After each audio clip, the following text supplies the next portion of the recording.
Chers élèves, je vous avais quitté en vous donnant un exercice de cartographie. Malheureusement, les lycées ferment.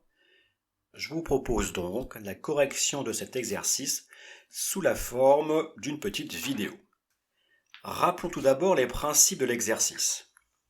Il s'agissait de transcrire un texte sous la forme d'une carte avec une légende organisée et bien sûr en respectant les principes de la cartographie. Le texte donné comportait 3 paragraphes.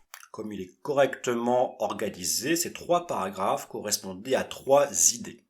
Et ces 3 idées permettent de structurer la légende en 3 grandes parties. Ne cherchez pas des choses trop compliquées. Pour l'organisation de la légende, suivez simplement l'organisation du texte, c'est ce qu'il y a de plus simple. Quelles étaient ces 3 grandes idées ? Le premier paragraphe nous présentait les différentes régions industrielles de la France. Il insistait sur le fait que la production industrielle était inégalement répartie et inégalement dynamique. Cette inégale répartition est un grand classique de la géographie. Le deuxième paragraphe insistait sur le fait que cette production est de plus en plus concentrée, polarisée dans certains lieux. Et il présentait les différents types de lieux où se concentrait la production. Et le dernier paragraphe expliquait que les espaces productifs sont reliés entre eux, formant un réseau organisé autour de pôles. Ce réseau, bien sûr, concerne l'échelle nationale, mais s'étend aussi à l'échelle européenne et à l'échelle mondiale. On rejoint là l'idée de mondialisation qu'on a déjà évoquée dans les chapitres précédents.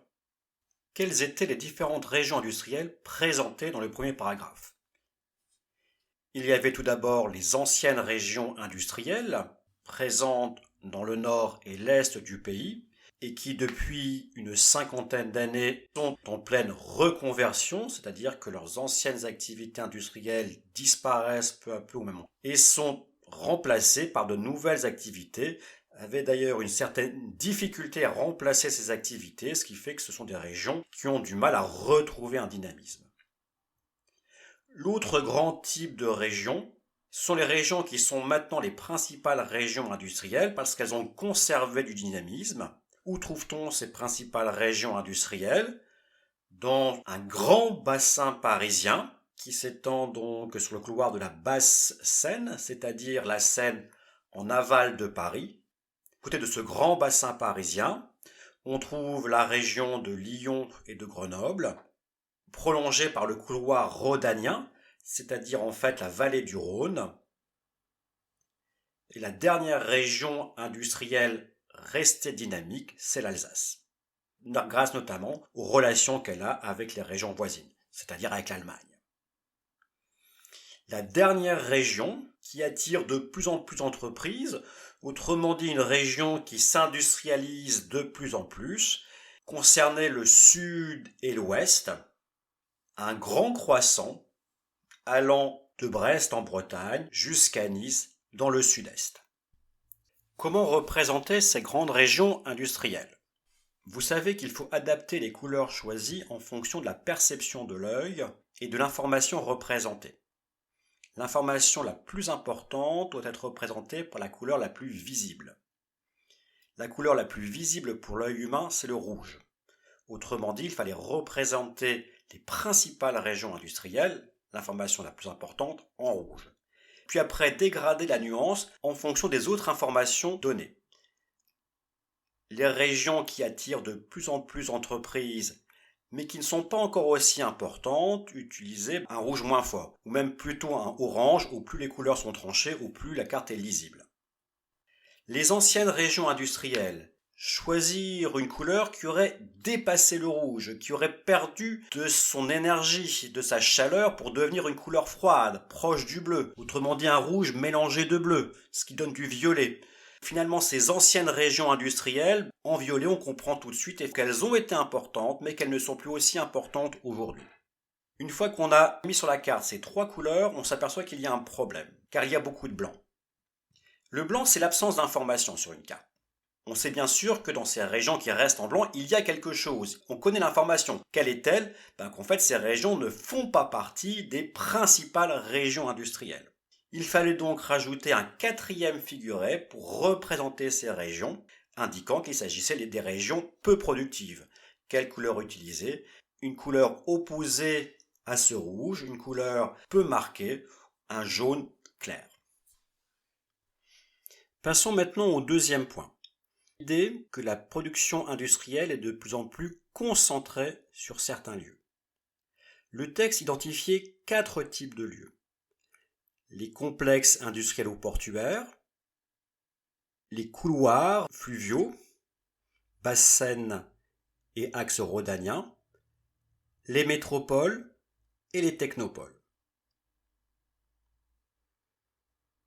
L'industrie lourde s'est déplacée vers les littoraux puisque les matières premières nécessaires à cette activité sont désormais importées.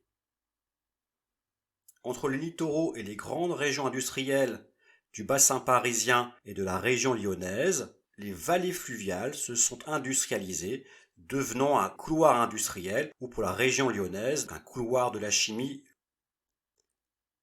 À côté de cette industrie lourde traditionnelle, se développent désormais les activités de haute technologie qui se concentrent dans les métropoles du fait de leurs besoins en personnel très qualifié.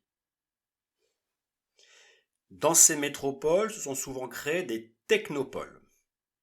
Je rappelle qu'un technopole est un espace où il y a association entre la recherche et la production. C'est notamment ce qui a fait le succès de la Silicon Valley en Californie. Parmi les technopoles, on peut citer Aerospace Valley, que nous avions déjà évoqué dans les chapitres précédents. Il faut aussi citer Sophia Antipolis à Nice et InnoValley à Grenoble. Ce sont les 2 premiers technopoles qui se sont créés au cours des années 70. En suivant le modèle de la Silicon Valley, c'était des technopoles qui étaient spécialisés comme la Silicon Valley dans les nouvelles technologies de l'information et de la communication, et qui, comme la Silicon Valley, se situaient loin des grandes villes, dans des environnements jugés agréables, la Côte d'Azur ou les Alpes. Enfin, on évoquait aussi le plateau de Saclay au sud de Paris, car pour que Paris reste une métropole attractive à l'échelle mondiale, elle doit renforcer ses capacités d'innovation. Un peu comme on l'a vu au cours du chapitre précédent, la cité-État de Singapour qui veut devenir une Smart Nation. Maintenant, voyons quel figuré utiliser pour ces informations.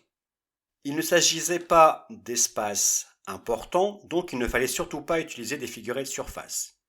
Les espaces étaient localisés, on parlait de concentration, donc les figurets ponctuels étaient les plus adaptés.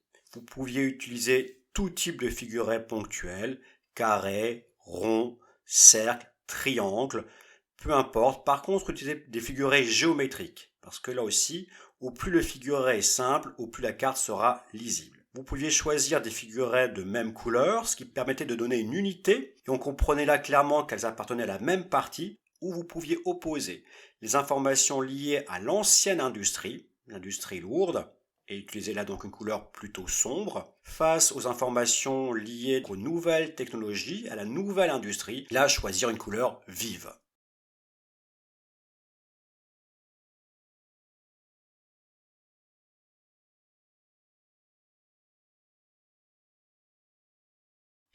Passons maintenant au dernier point. Le 3e paragraphe insistait sur la connexion des espaces productifs avec le reste du monde grâce à un réseau efficace. Ce réseau est constitué d'axes terrestres qui sont aujourd'hui équipés d'autoroutes et qui passent notamment par les axes fluviaux de la Seine et du Rhône. Ces axes terrestres relient les grandes métropoles françaises qui sont de plus bien équipées avec par exemple des aéroports pour servir de carrefour logistique. Le texte évoquait, à côté des grandes métropoles françaises, le cas de Mulhouse et de Grenoble, qui, du fait de leur proximité avec les métropoles de Bâle et de Genève en Suisse, étaient elles aussi de grands carrefours logistiques. La dernière phrase rappelait l'importance du poids de Paris en tant que pôle de commandement à l'échelle mondiale. Là, on revient à quelque chose qu'on avait déjà vu dans le chapitre numéro 1. Comment représenter ces informations ? Tout simplement par des figurets linéaires pour les axes et par des figurets ponctuels pour les pôles. Le seul problème était de trouver des figurets qui permettaient de cumuler l'information, puisqu'on avait déjà évoqué des métropoles dans la partie précédente. Il fallait trouver un figuret qui puisse se superposer au figuret précédent. Un cercle vide permettait de rajouter une information ponctuelle. La légende est terminée, il ne reste plus qu'à réaliser la carte. Pensez à faire des figurets ponctuels assez grands. Vous avez tendance à faire de petits figurets ponctuels qui sont peu lisibles. N'ayez pas peur, faites les figurets ponctuels les plus grands possibles. On a ainsi une carte clairement lisible. Celle-ci est presque terminée. Je dis presque parce qu'il manque deux éléments importants. Le premier, c'est la nomenclature, c'est-à-dire l'ensemble des lieux localisés. Pensez à hiérarchiser cette nomenclature, une graphie différente pour des types de lieux différents. Enfin, on n'oublie pas de mettre un titre à cette carte. Là aussi, pas de complications. Le titre de la carte, c'est le titre du texte.